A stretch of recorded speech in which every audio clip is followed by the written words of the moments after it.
A lot of these labeling laws aren't laws yet, and they're just food manufacturers putting organic on. So something can be organic but not grass-fed. And that's why I love the farmers markets, because if you talk to them, they will explain to you. It's a lot harder to lie to someone's face. I actually think it's better to just wash your apples and buy those, but get something local that hasn't been picked 3 weeks before it was ripe, sent somewhere to be polished, then shipped back to you.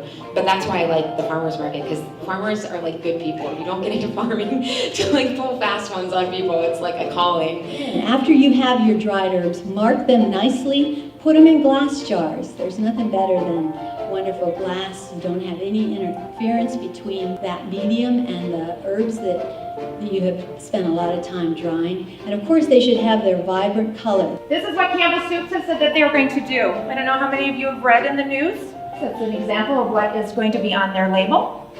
Hershey's labels in the European Union, but they're not labeling here. In fact, the majority of these companies are labeling in the European Union, but they're not labeling in the United States.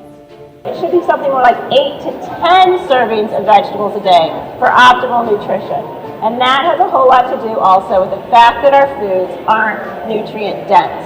Well, when you grow foods in soils that haven't been depleted, you're going to get more nutrients.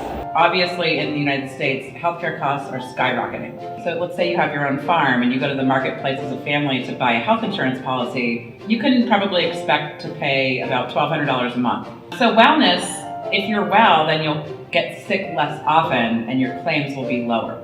So from a wellness program standpoint, we believe that in order just to have wellness, you have to have insurance. So people always say, well, farmers market food is more expensive. If you want to prevent disease, eat good food, and then you'll have less co-pays and less doctors and less, stress, and you'll be on less prescriptions and all these other things. So it's like put a little money and effort in the front end so that you're not in the hospital or you're not, always sick or tired or overweight or, unhappy.